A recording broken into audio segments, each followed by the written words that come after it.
Why is it harder for us to admit we're going to do something than it is to admit when we've already acted out?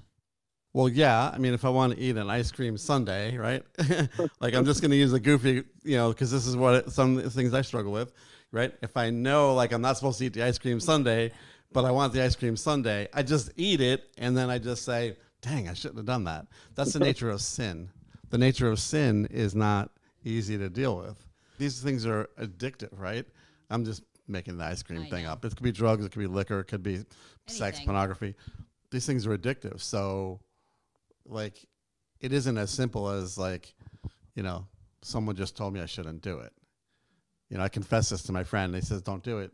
You'll be sorry you did it afterwards. So just save yourself that sorrow and don't do it.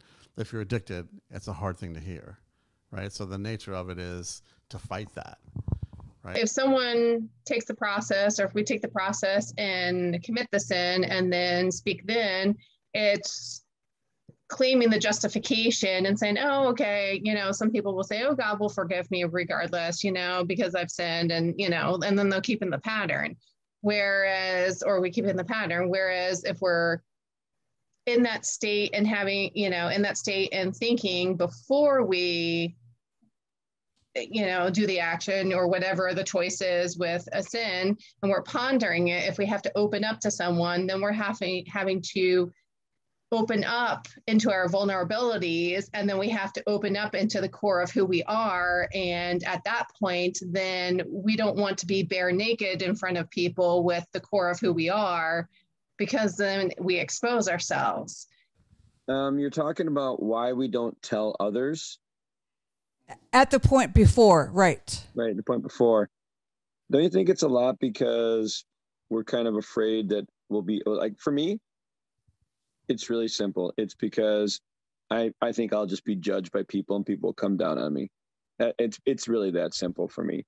It's like, if I had somebody who was there with love in their heart, who would just say, gotcha, I'm with you. But I think a lot of times as Christians, we get oh, I can't believe you do that. What a sinner you are. I don't do that. Kind of the I'm better than you kind of thing. And it leaves us not in the position to open up to people. So when I'm thinking about myself, why I don't preemptively confess my pre-planned sin. Right.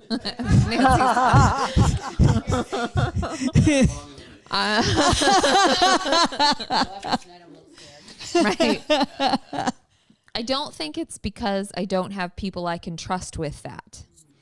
I think it's because when I'm in it, I am deluding myself, right? That for whatever reason, this is not sin, or this is okay, or I'm just not even thinking about it as sin, or whatever it is.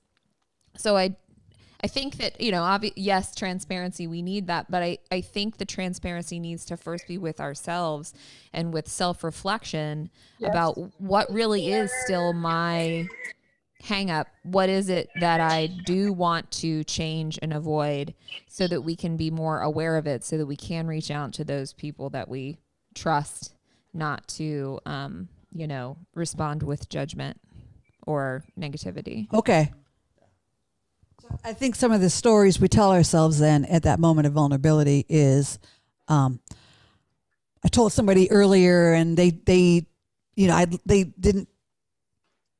gossiped about me in the church, and I was really embarrassed. And so we start telling ourselves that story instead of saying, I'm in this cycle of sin.